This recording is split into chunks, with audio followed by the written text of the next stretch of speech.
Today we want to give you hell to think about. You probably heard that if you made just one mistake, committed one sin and didn't repent, the law of God, which is holy, just and good, condemns your life, and God will burn you in the flames of hell forever. It's true. Sin can keep you out of heaven, and God will purge sin from his universe with fire. But does the Bible teach that the lost burn forever in hell? If you're an agnostic, you might be thinking, if that's the kind of God you serve, I don't want anything to do with him. I could never respect or love a God who burns people in hell forever just because they don't love him in return. A well-meaning Christian might say, God is God. Who are we to judge what he does or doesn't do? After all, the Bible teaches that the wicked burn forever in hell, and that settles it. To embrace the idea of eternal hellfire, one must sacrifice any ideas of human compassion, feeling, or reason to this God of fire. As a Christian, it's one thing to say with conviction, the wicked burn forever. It's quite another to conceive of it being your own wife, husband, or child. Wouldn't you hate a divine being who would do such a horrible thing to the love of your life? For those of you who don't go to church, aren't religious, and have a problem with a God who would burn people in fire forever, don't walk away just yet. The ending will surprise you. And for those Christians who have been persuaded there is a place called hell where people burn forever, but have a hard time understanding how a God of love could do such a thing, hang in here for a moment. Your instincts are probably right. But what if it is true that God does burn people forever? Think about it. Have you ever burned your hand on a hot stove? How did it feel? Can you imagine then your whole body burning in a blazing hot fire for eternity? First of all, no human being could mentally endure that much torture. A person would pass out and eventually go insane. Further, the vital life force of the body would give way to death. But if by some miracle you lived in the fire forever, what do you suppose you'd be thinking about God during your endless suffering? Knowing that for a brief 70-plus years of sin, you must suffer one of the worst forms of torture known to man forever. Wouldn't your hatred of God only grow more vehement as eternity rolled on? But wait, doesn't the Bible say the wicked perish? How could the wages of sin be death when the wicked actually never die? Seems like a good question. If there was an eternally burning place called hell, sin and sinners would have to be miraculously suspended in a state of extreme torture forever, where their imprecations and curses against this God of love will continue as long as he exists. Thus, God would immortalize sin and sinners for eternity. Have you ever thought about how fire works?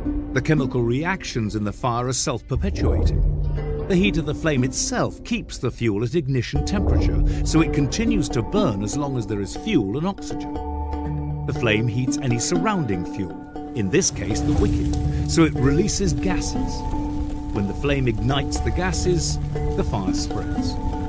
Fire is self-perpetuating, which means as long as there is fire, it burns until nothing is left.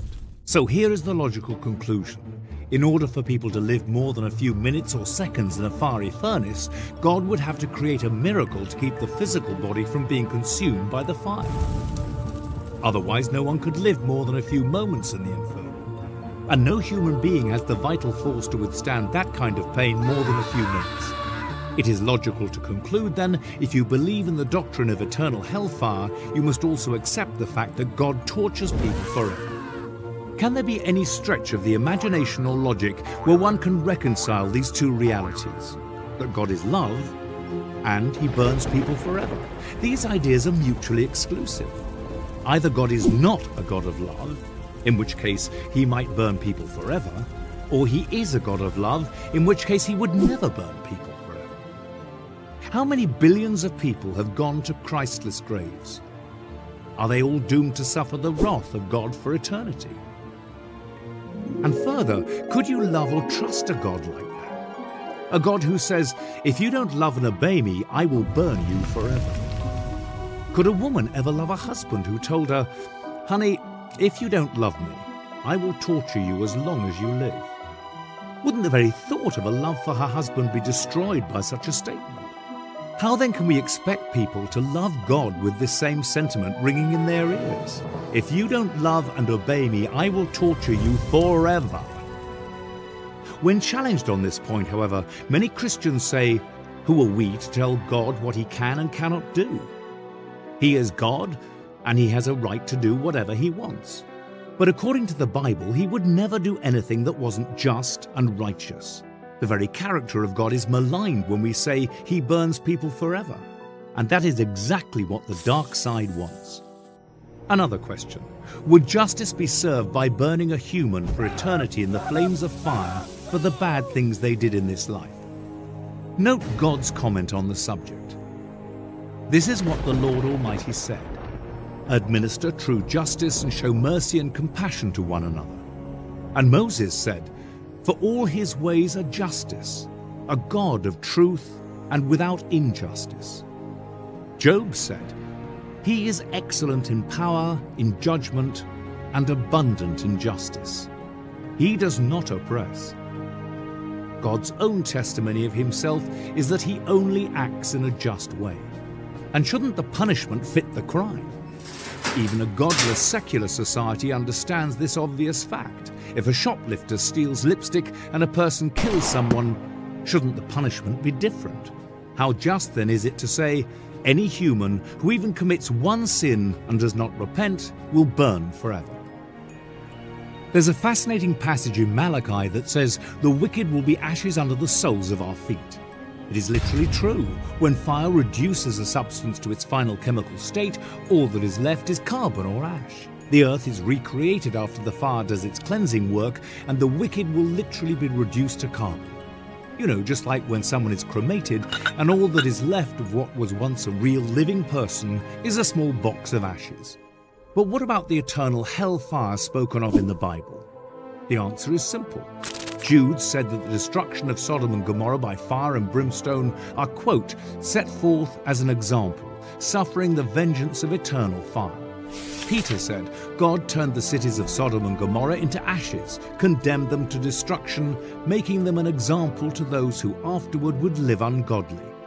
Luke said, on the day that Lot went out of Sodom, it rained fire and brimstone from heaven and destroyed them all. So likewise, when the wicked suffer the vengeance of eternal fire, it will destroy them all. Is the eternal fire still burning the people of Sodom and Gomorrah today?